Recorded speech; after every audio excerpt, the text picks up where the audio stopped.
Olá, minhas queridas, sejam bem-vindas de volta aqui ao Viver de Pé, o nosso podcast. Hoje, como convidada, temos a Verónica Guiomar, que está connosco para falar sobre a sua superação depois de uma doença. Olá, Verónica. Obrigada por teres aceito este convite. Obrigada por estares connosco a abrir o teu coração e a mostrar a força de uma mulher que supera uma crise que tu viveste. E começo por te perguntar, quem é a Verónica hoje?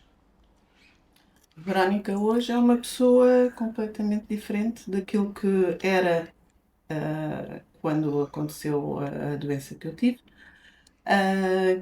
Na altura era uma pessoa com muitos medos. O que importava era agradar, entre aspas, estar para viver em função dos outros. E neste momento sou uma pessoa muito mais confiante. Primeiro eu. Claro que continuo a ajudar muita gente, não tanta, porque com a doença também muita gente desapareceu.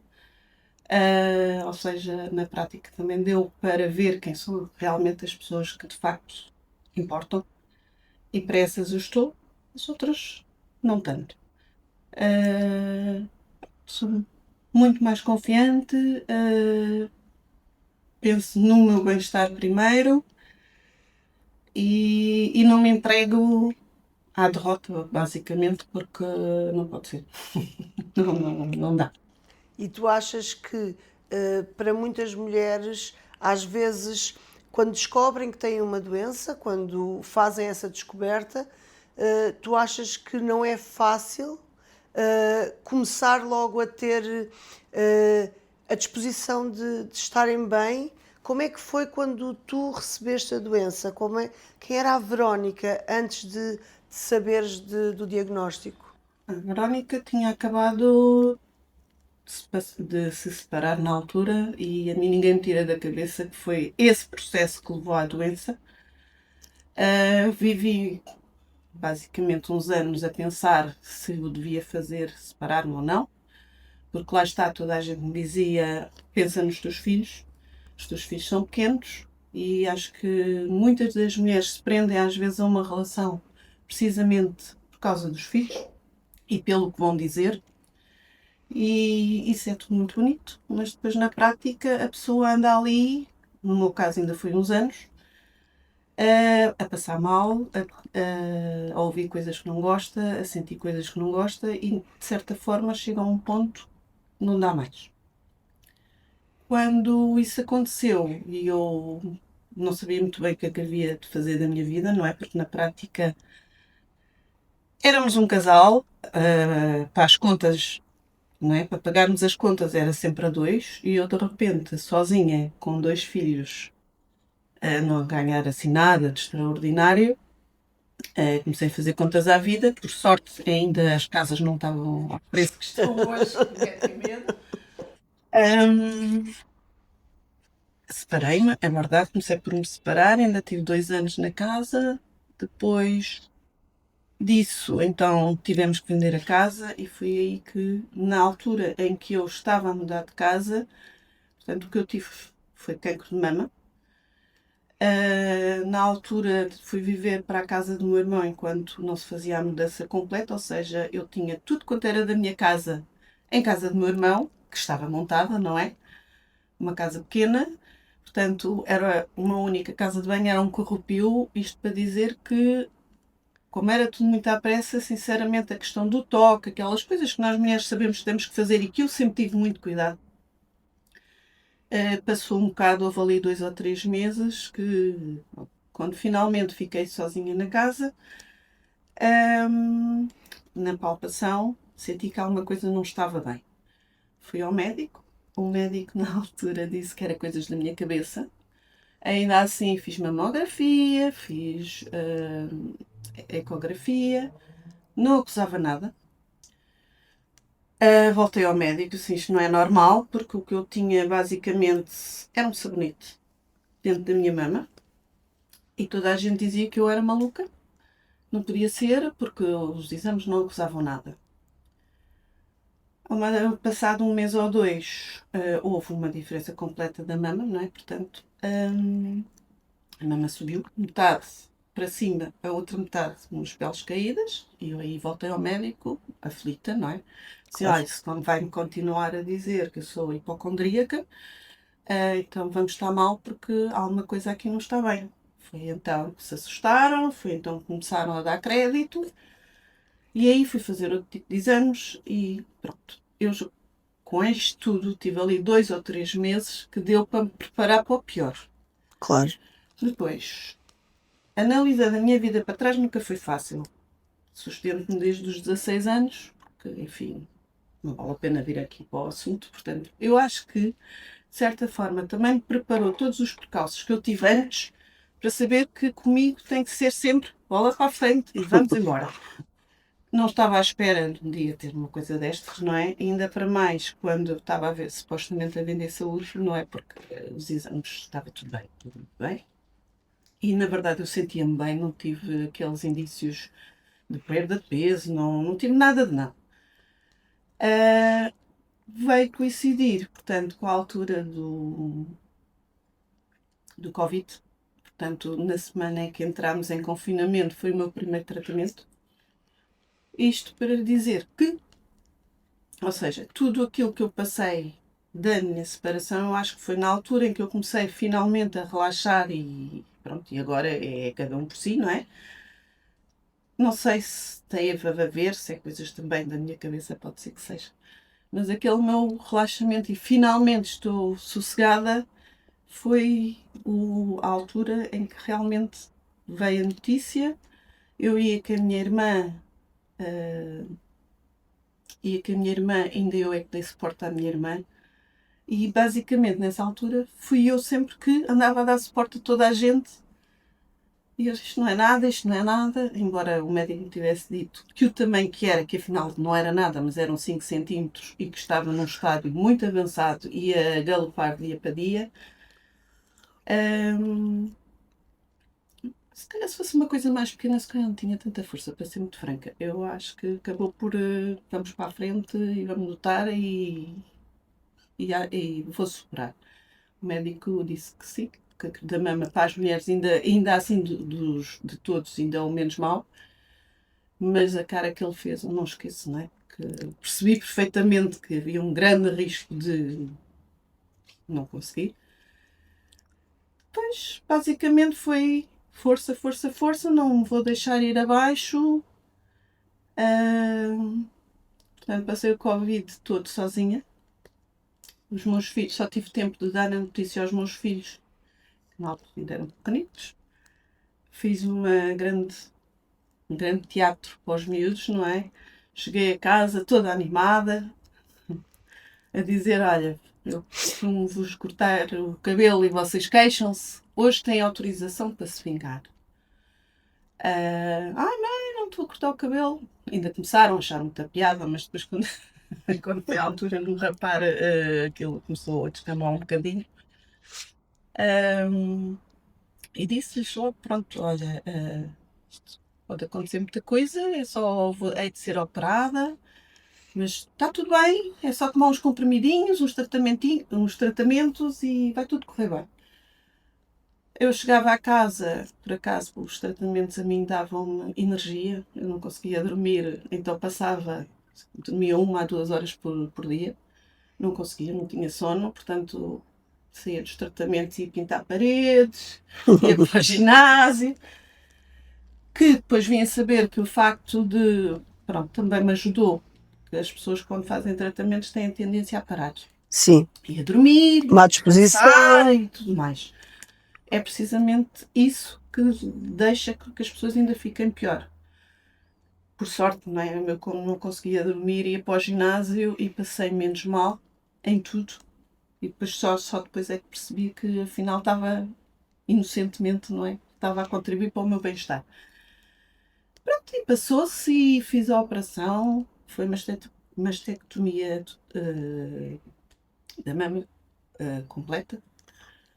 Depois, passado um ano, foi a reconstrução, em que me disseram que era uma cicatriz, iam-me tirar, em vez de ser aquilo que toda a gente pensa que é uma prótese. A mim não, o que me propuseram, porque havia a hipótese de rejeição, era tirar da barriga para pôr aqui.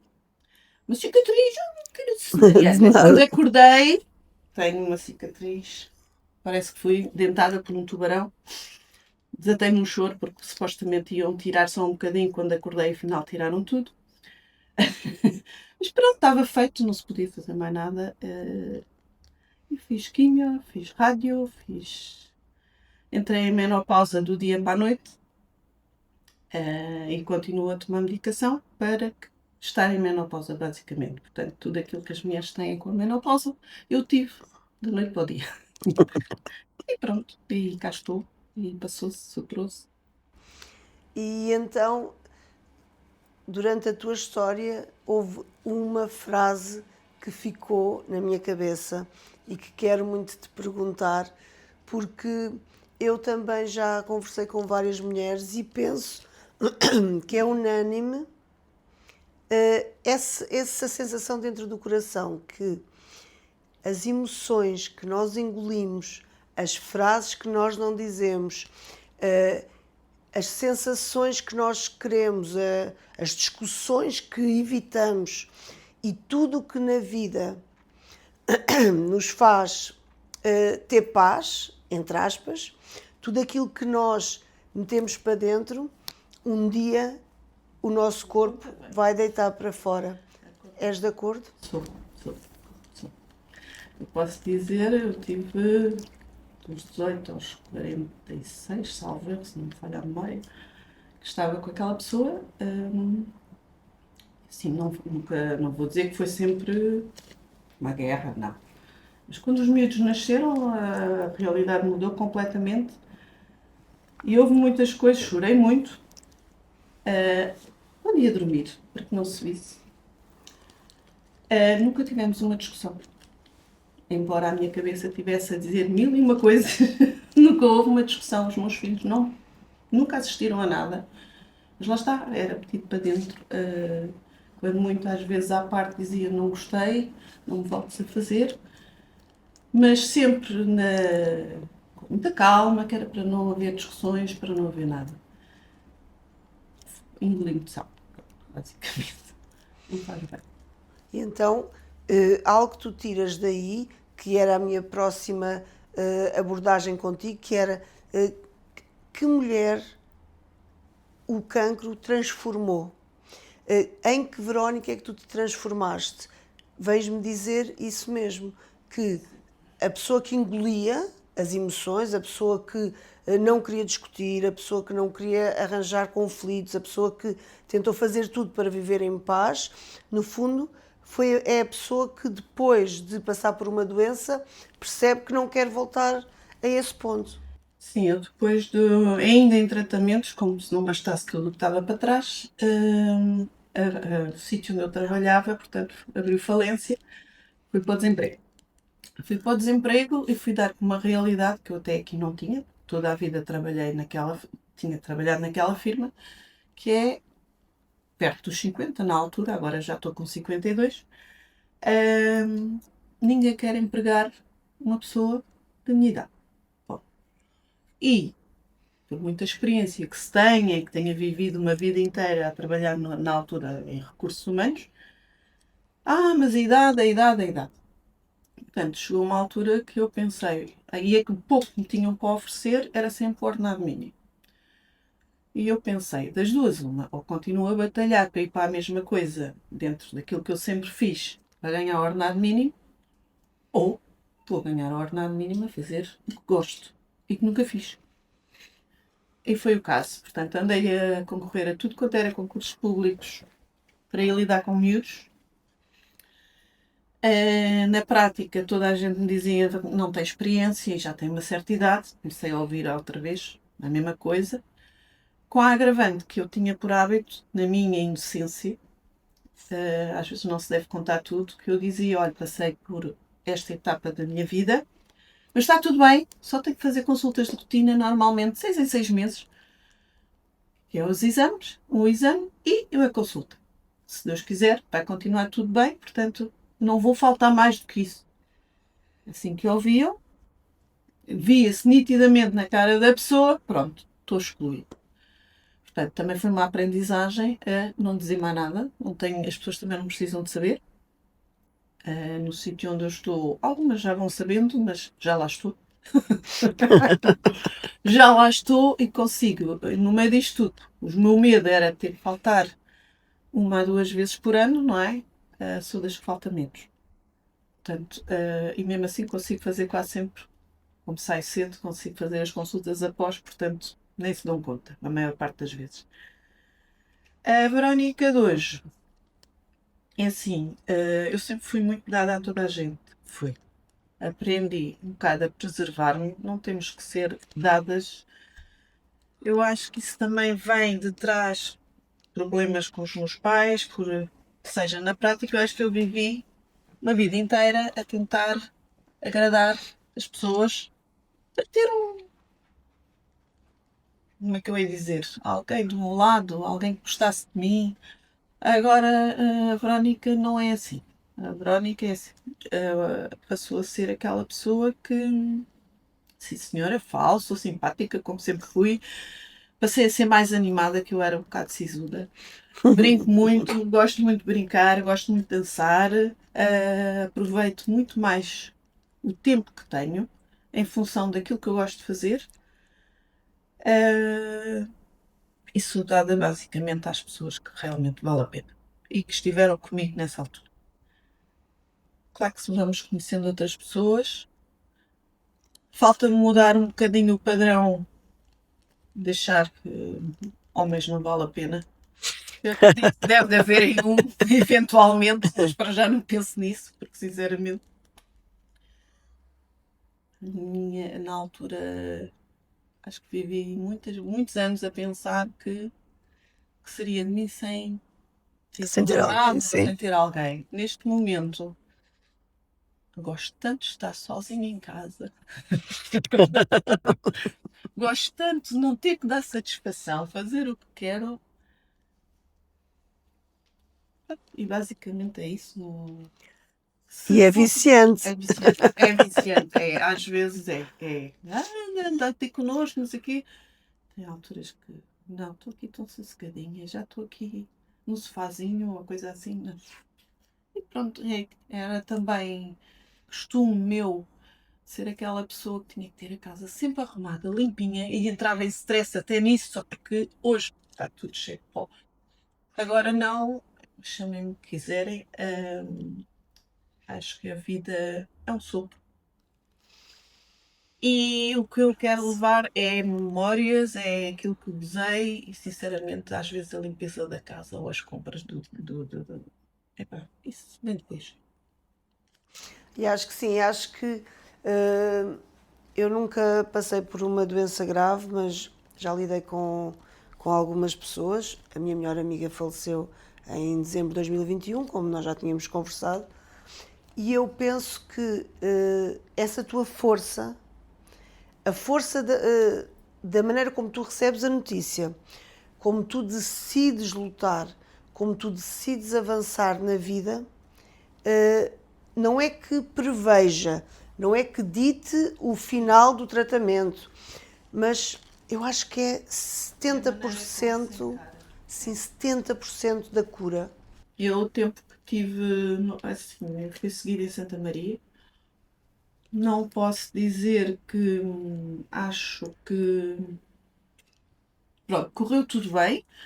Acho que infelizmente o nosso país ainda está muito atrasado na maneira das relações pessoais entre médico e paciente, Sim. porque na prática temos 5 minutos de consulta, ponto final, porque eles estão sempre sobrecarregados. Não é culpa deles também, é o sistema, não é? Tem que, quanto mais gente, melhor. Os 5 minutos não servem para dizer o que é que vai ser feito, não chegam para dar uma palavra amiga. Que às vezes é o que mais precisamos, não é? Altura é o que se mais Naquela precisa. altura, claro. É isso que E eu depois também a acho. pessoa não sabe, na prática, o que é que tem, até porque não conhece os termos médicos, não conhece nada, vai para a net. O que é que aparece na net? Oh, doutor Google. Muita informação e muita desinformação também, estamos a morrer para tudo. E as pessoas nessa altura precisam mesmo de apoio. Passava horas para uma consulta, às vezes que era marcada às 10 da manhã e era atendida às 4 da tarde. E como eu, muitas lá estavam.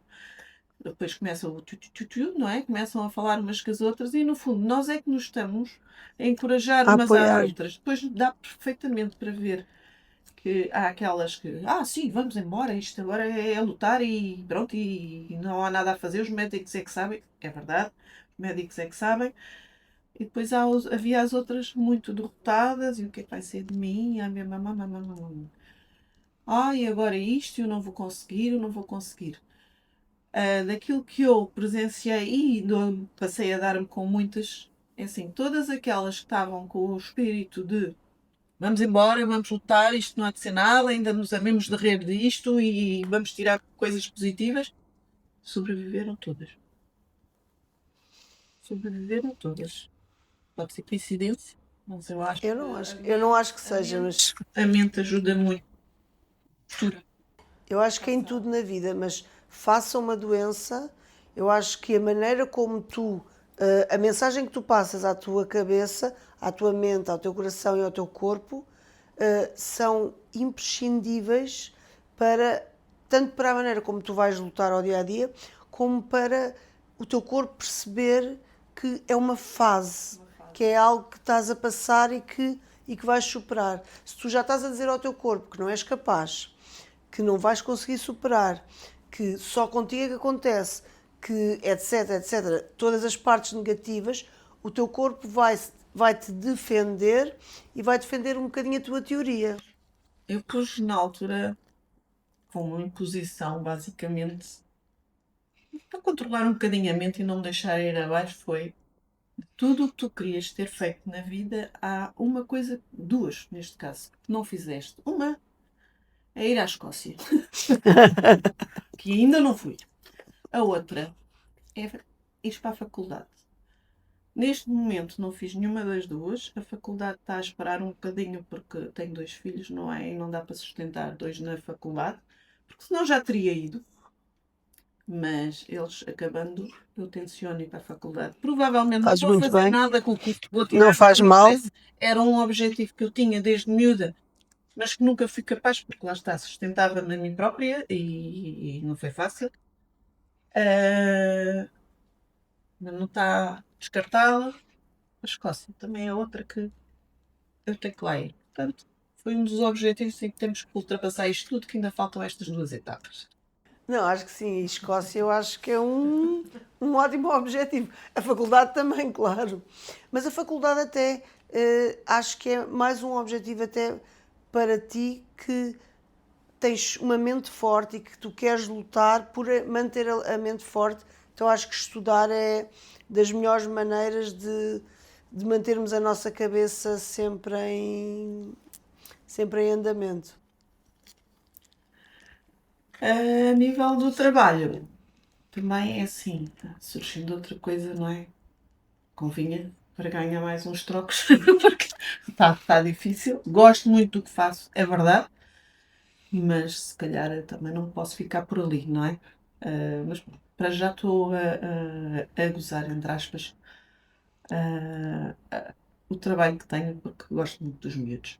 Gosto muito de trabalhar comigo. E tu achas que, se tu sentes que os tratamentos foram eficazes, que mesmo os médicos dizendo que superaste, sentes isso mesmo a 100%? É assim, está cá o medo sempre, não é? Cada Claro. vez que vou às consultas e aos exames, tenho receio, não é assim? Se eu da outra vez tivesse tido mensagens do próprio corpo e eu sentisse alguma coisa, portanto, não foi o caso, não tive sintomas, nada, à exceção de, pronto, quando senti aquilo na mama. Portanto, eu continuo a não sentir nada. Claro que os tratamentos fizeram muitas moças e estão cá, a nível de articulações, está cá, muita coisa. Mas eu cada vez que sinto que as coisas estão a piorar, pronto, lá vou eu, a caminhadas, começo a ter treinos estou no ginásio, em vez de 3 vezes por semana passa 5. É assim que eu vou combatendo. Se não tivesse feito nada, se calhar, olha, por exemplo, este braço, houve uma altura que não levantava mais do que isto. Está tudo caído. É verdade, foi os tratamentos que fez de um dia para o outro, porque queima tudo. Mas o braço já chega lá, Já já levantaram. mexe. Tinham-me dito, não vai passar disso. Não é? Não vai passar disso. Eu disse, mas o meu problema foi na mama, não foi no braço. Eu não vou ficar com o braço assim. Isso foi outra guerra também, que o hospital público ia cortar nos valores, não é? E, portanto, não tinha direito a fisioterapia, porque não. Fui fazer fisioterapia e mudou do dia para a noite. E a nível de ginásio também contribuiu muito para isso. Continuo a tomar medicação, supostamente durante 5 anos, agora já me disseram, se calhar vamos estender um bocadinho mais Mais até um aos bocadinho. 7. Medicação essa que, de facto, provavelmente pode estar a conter ali qualquer coisa, mas também pode dar outras coisas que mais vale nem ler a bula, porque senão ficamos doentes. Fazem-nos engordar imenso, que isso foi uma guerra pessoal, que não se consegue perder peso, mesmo a deixar de comer, porque eu fiz tudo para perder peso e não consegui. O medicamento incha-nos. Eu que sempre fui aquela magricela que queria engordar, não conseguia, agora tenho mais 12 quilos em cima e queria perder umas gramas e não consigo. Estou cá, um bocadinho de sorte é deixar de tomar medicamento e aquilo vai ao sítio, digo eu, não sei.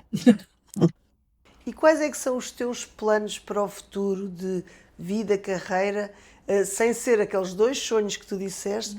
Quais é que são os planos que tu sentes que ao ter superado essa doença, tu já consegues fazer planos na tua cabeça, no teu coração? Quais são esses planos para o futuro? É assim, eu nesse aspecto não tenho grandes planos. Não tenciono estagnar, porque lá está, o ordenado mínimo não chega para nada. Gosto do que faço, gosto, mas já percebi que não vai passar disso. E penso realmente em, não sei, ou arranjar part-time ou pensar seriamente, se calhar, quem sabe, se fosse para a faculdade, se calhar uma coisa, um hobby que eu tenho, que é fotografia, Eu ia-te se calhar perguntar investir isso. nisso. Porque aos fins de semana pode-se fazer muita coisa, por exemplo, ou até ao final do dia em fotografia, quem sabe, mas assim especificamente planos já não tenho. Eu ia-te questionar isso porque sei o teu amor pela fotografia.